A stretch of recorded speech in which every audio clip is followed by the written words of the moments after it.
ایک ایسی قوم जिनके लिए भूख सिर्फ एक लफ्ज था, जिनके शहर में तंगी का कोई तसव्वुर ही नहीं था, जहां सोना मिट्टी की तरह था और पानी रहमत की तरह बहता था।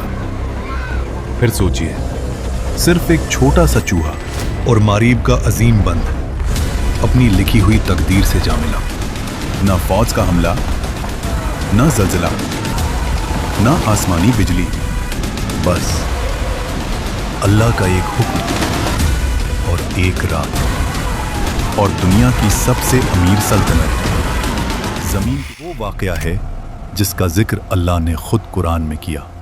ये है कौमे सबा, जन्नत से जहन्नम तक का सफर। और यकीन मानिए, जो आगे आने वाला है वो आपको अंदर तक हिला देगा। कौमे सबा अरब के जुनूबी हिस्से में आज के यमन के इलाके में आबाद थी, लेकिन ये कोई आम कौम नहीं थी। ये दुनिया की सबसे ज्यादा खुशहाल कौम थी। इनकी जमीन जरखेज थी, हवा नरम थी और बारिश बिल्कुल मीजान के साथ होती थी। मगर इनकी असल ताकत, इनका सबसे बड़ा राज, मरीब का अजीम बंद। ये डैम इतना अजीम था कि इसके जरिए दोनों जानीब फैले हुए बागों को पानी मिलता था। फल इतने ज्यादा कि मुसाफिर जब वहां से गुजरता तो भूख का एहसास ही नहीं होता। कुरान इस मंजर को खुद बयान करता है। सबा के लिए उनके रहने की जगह पर एक निशानी थी, दाएं और फिर अल्लाह फरमाता है, अपने रब का रिज़्क खाओ और उसका शुक्र अदा करो। यह सिर्फ दौलत नहीं थी, यह अल्लाह की रहमत का निजाम था। इस महीने मछलियों का हमारी तिजारत हर महीने बेहतर हो रही है। शहर साफ, निजाम मुनज़्ज़म, लोग अमन में। कुरान ने इस शहर को कहा पाक शहर और बख्शने वाला रब। ये थी जमीन पर जन्नत। इसी कौम की सबसे मशहूर हुक्मरान रानी बिल्कीस। तफसीर इब्ने कसीर के मुताबिक बिल्कीस एक समझदार, बाहिकमत और ताकतवर रानी थी। उसका तख्त अजीम था, उसका निजाम मजबूत और उसकी सल्तनत दूर दूर तक मशहूर। यहाँ तक कि उसका जिक्र अल्लाह के नबी हजरत सुलेमान अलैहिस्सलाम तक जा पहुँचा।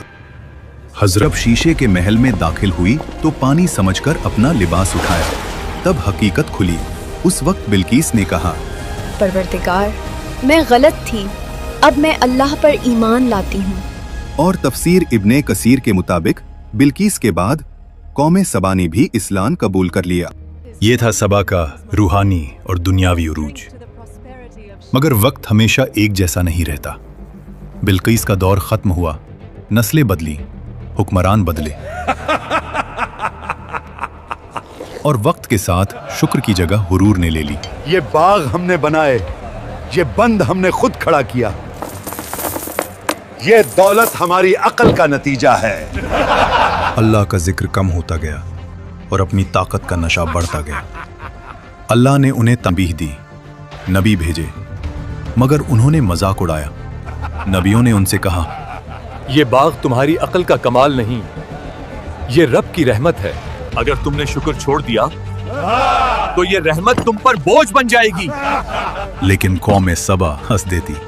वो जवाब देते, तुम हमें डरा रहे हो, देखो हमारा मारब बंद पहाड़ों की तरह मजबूत, क्या तुम्हारा रब उसे भी गिरा सकता है? नबी फिर कहते, अल्लाह जब पकड़ करता है तो वजह बड़ी नहीं होती, सिर्फ उसका हुक्म काफी होता है।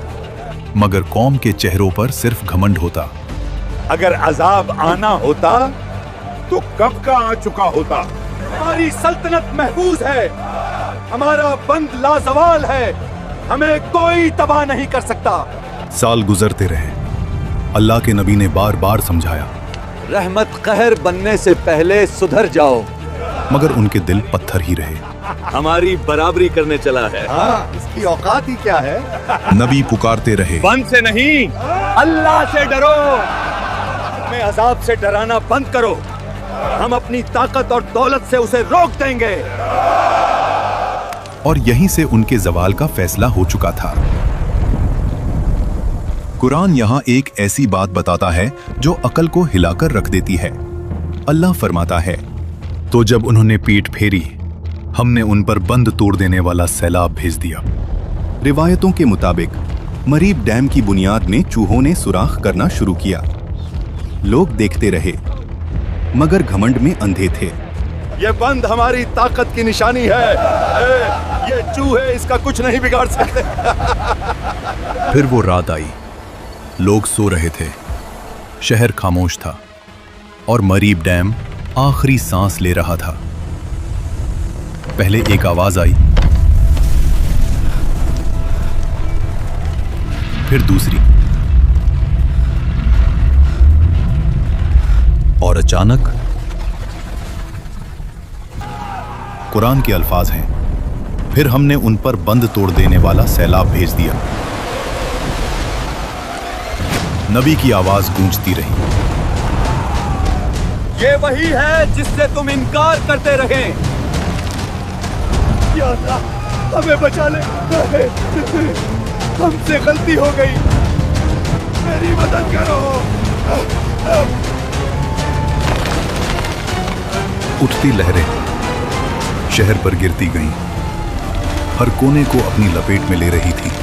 घर, बाग और बाजार सब एक साथ डूब गए। लोग चीख रहे थे, सिर्फ अपनी जान बचाने की कोशिश में। कुछ गिर रहे थे, कुछ लहरों में घुल रहे थे, और हर शोर सिर्फ कहर में घुल गया। आखिर में एक ऊंची लहर उन सबको हमेशा हमेशा के लिए खामोश कर गई।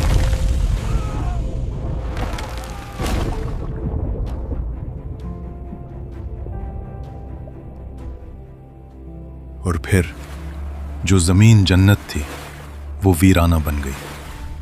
बाग मिट्टी बन गए, घर बह गए, शहर के शहर खत्म हो गए, नस्लें खत्म हो गई, सिर्फ वाक़या रह गया। अल्लाह फरमाता है, उनके बागों के बदले कांटेदार झाड़ियां लगा दी गईं। ये सजा क्यों थी? कुरान खुद जवाब देता है, ये सजा इसलिए थी कि उन्होंने नाशुक्री की। कौम सबा दौलत से तबाह नहीं हुई, गुरूर से तबाह हुई। उनका जुर्म ये नहीं था कि वो अमीर थे, उनका जुर्म ये था कि वो शुक्र भूल गए। और इन मामूली लोगों को देखकर हंसी आती है। और ये वाकया सिर्फ उनके लिए नहीं, ये हम सब के लिए है। अगर अल्लाह की दी हुई नेमत अल्लाह से दूर कर दे तो वो रहमत नहीं रहती, अजाब बन जाती है। सोचिए, अगर एक छोटा सा चूहा अल्लाह के हुक्म से सल्तनत गिरा सकता है तो हम किस गिनती में आते हैं? कमेंट्स में लिखो, दौलत या गुरूर, किस चीज ने कौमों को तबाह किया? वीडियो को लाइक करो और चैनल को सब्सक्राइब करो।